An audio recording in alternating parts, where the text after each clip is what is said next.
C'est urgent. Merci. On n'a pas eu de présentation, là, fait que je me permets de me présenter. Moi, je suis Rodrigue Turgeon, je suis avocat en droit de l'environnement. Je travaille aussi pour Mining Watch Canada et pour Québec Meilleure Mine. Fait que je travaille pas pour l'industrie, je travaille pas pour le gouvernement, mais c'est des enjeux qui m'intéressent beaucoup. Je suis né dans la région, et évidemment que l'eau, c'est quelque chose d'important, mais la question qu'on pose aujourd'hui est intéressante. Nous, on propose de la regarder sous un angle un petit peu différent parce que ce qu'on convient aujourd'hui, au terme bientôt de la journée, c'est à quel point que les escarres sont un joyau pour la région, mais un joyau méconnu à plusieurs égards, hein.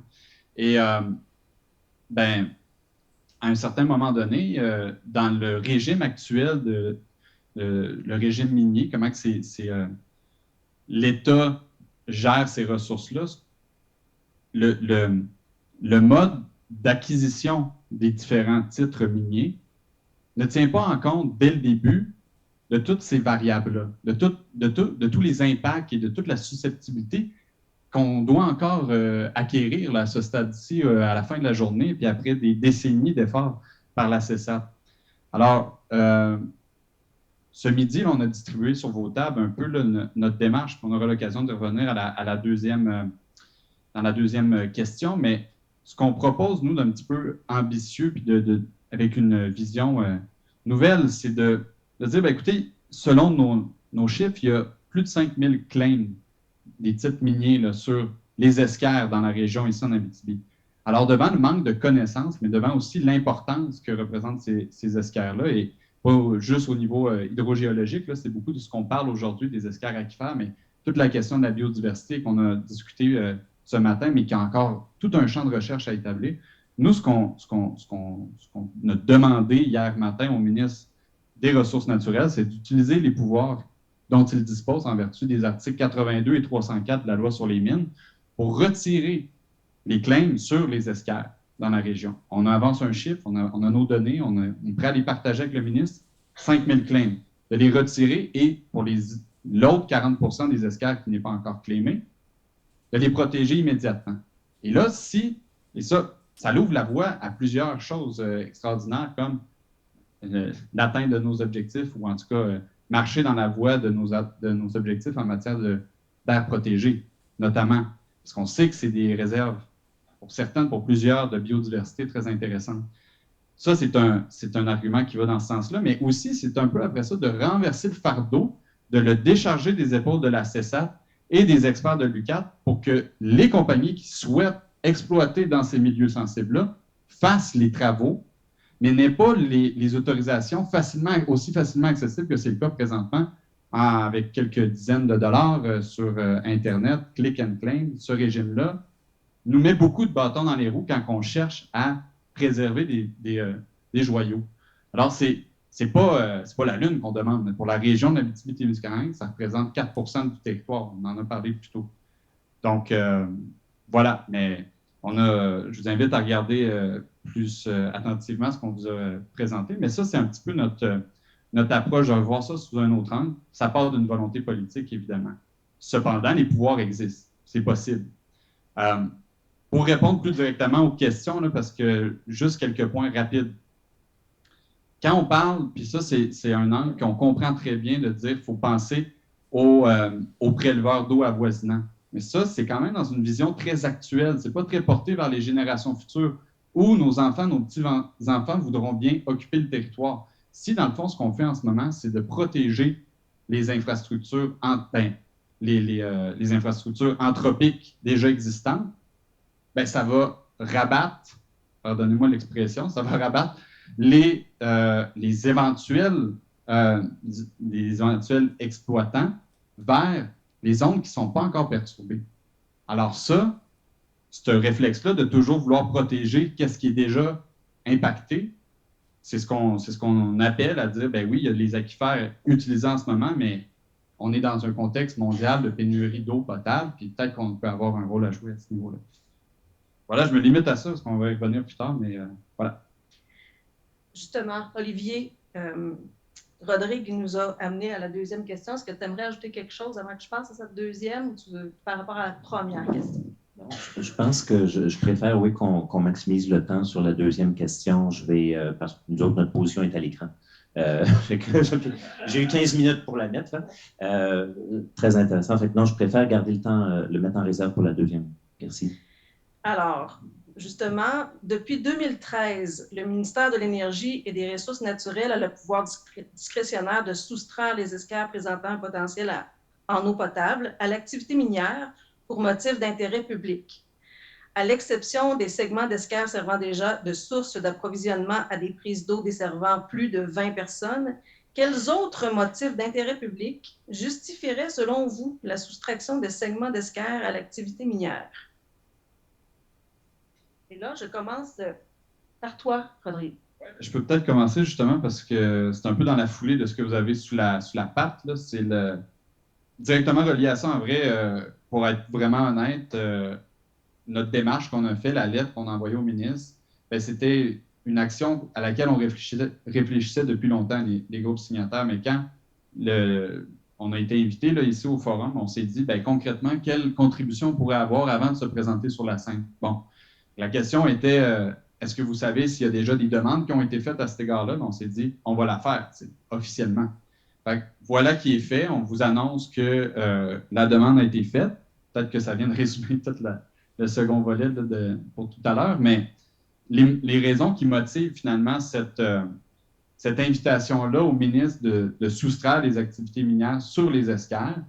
Et en passant, on s'est limité à les recoupements de la cartographie des escars fournis par les données éco-forestières du ministère des Forêts, de la Faune et des Parcs. Ça diffère un peu de ce que la CESAT nous a présenté, mais ça inclut tout ce qu'il y a à l'est de Sainte-Terre, au sud également, qui n'est pas inclus dans le PACES. C'est pour ça qu'on arrive à un petit chiffre supplémentaire en termes de superficie d'escars, mais ceci dit, on reste dans une fourchette de 6 du territoire, mais à notre sens, on veut élargir la question de dire pourquoi on protégerait les escars qui présentent un potentiel en eau potable. On l'a vu ce matin, il y a d'autres enjeux d'intérêt public qui sont soulevés par les escars, notamment leur potentiel en termes de biodiversité. Il ne faut pas l'écarter, c'est très important à l'heure actuelle, on le sait.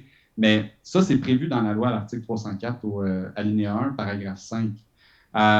Même chose pour la conservation de la faune et de la flore. On l'a vu, les nouvelles espèces de libellules, mais il y a également dans la plaine argileuse de l'Abitibi-Témiscamingue des espèces floristiques très, très uniques. Et finalement, ben, il y a aussi toute la question du principe de prévention, précaution qui sont prévus à la loi sur le développement durable. Mais là, c'est une opportunité vraiment, parce qu'on l'a vu depuis aujourd'hui, je me répète, mais on n'a pas assez de données. On sait qu'il y a des impacts que ces compagnies-là peuvent engendrer dès les stades d'exploration.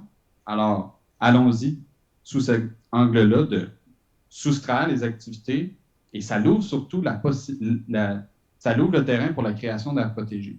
Je finirai là-dessus. Là. Ici au Québec, les objectifs pour 2030 sont de protéger 30 du territoire. Okay? En Abitibi-Témiscamingue, puis la réponse à la question dans la MRC d'Abitibi, on est à 1,5 dans la MRC d'Abitibi. Et à l'échelle de la province, de la région, on est à 8,4. Okay? Donc, finalement, c'est de dire 8,4 de protégés, mais aussi de dire 92 de non protégés. Et si on veut se rendre jusqu'à 30 par province naturelle, par région, il y a un rattrapage à faire. Nous, on a 4 à 6 qu'on vous propose. C'est quand même pas la ligne.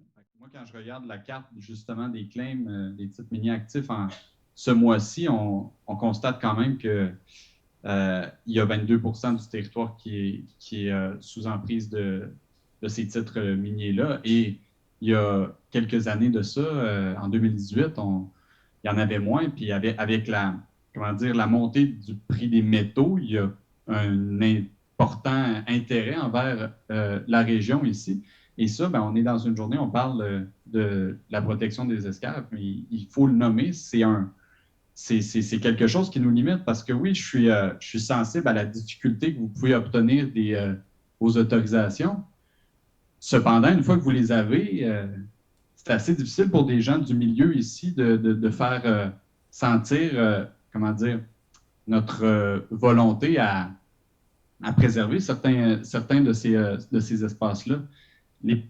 Puis je pense que on le remarque bien là, sur ce portrait-là de nos escars, à quel point que les menaces ils viennent pas simplement de l'industrie minière, là, ils sont multiples, mais elles sont issues des humains. Hein. On est des humains, on a notre rôle à jouer là-dedans, mais ça donne que l'Abitibi-Témiscamingue, on a des beaux escars, mais on est aussi une région dite minière.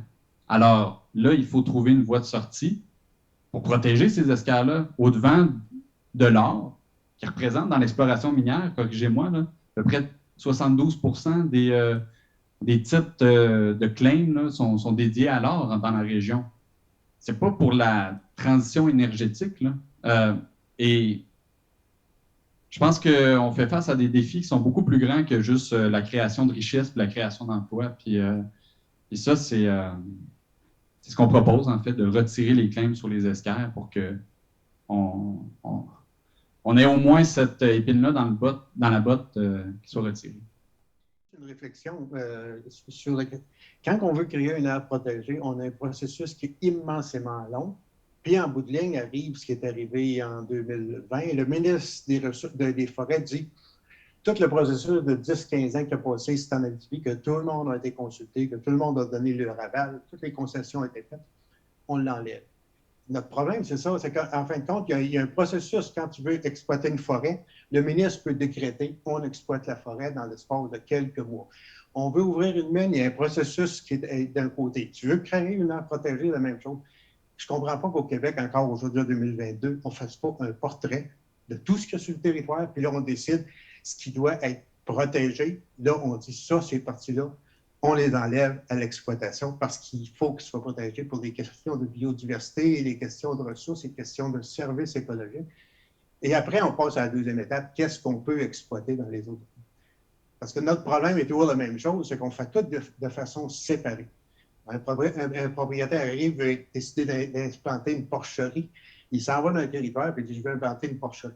Les municipalités regardent, les MRC regardent comment ça rapporte. Au lieu de dire c'est quoi l'impact au départ sur l'environnement, tout ça, parce que c'est encore des processus qui sont différents. Moi, ma question, c'est comment se fait ça? Vous n'aurez pas la réponse. Mais tant qu'on n'aura pas un processus qui va faire en sorte qu'on a un processus pour toute l'exploitation des ressources, qui soit renouvelable ou non renouvelable, parce qu'on est au point, vous savez, on dit au Québec, on dit dans le monde, la date qu'on a exploité toutes les ressources avant qu'on s'en va sur l'intérêt est au mois de juillet. Mais quand on regarde ici au niveau du Québec, on est le 13 mars, on a déjà dépensé toutes les ressources qui sont renouvelables. Là, je ne parle pas des mines, parce que les mines, ce n'est pas renouvelable. Il y a quelque chose, on sait qu'on surexploite nos ressources. Puis les minières aussi, tu sais. On a, dans les dernières, je vais finir là-dessus pour la question minière. On était en audience publique, on a posé la question sur une exploitation minière de l'or. On a posé la question, c'est quelle quantité d'or qui est utilisée par la population pour faire des produits importants, utiles. On arrive à la réponse de 10 Comment se fait ça qu'on continue à ouvrir des mines quand on en prend juste 10 le 90 autres on fait des bijoux, on envoie ça d'un pays arabe pour faire des portes de toilettes ou quoi que ce soit, n'importe quoi. Ou de la vaisselle liturgique, je ne sais pas, des calices, des ciboires. Mais ce que je veux dire, c'est qu'il va falloir qu'un jour, on ait un processus qui dit on a tant de territoires, puis il faut qu'il y ait un processus qui soit analysé comme ça. Puis je comprends tantôt que ce qu'on disait, c'est qu'au niveau de la région, c'est qu'on a eu plusieurs tables de concertation régionales qui ont tous disparu, ont tous disparu à cause que les gouvernements en haut décident de les faire disparaître. Ça n'a pas disparu par manque que le monde veut participer. Fait que ce n'est pas nécessairement une question, c'est plutôt une réflexion.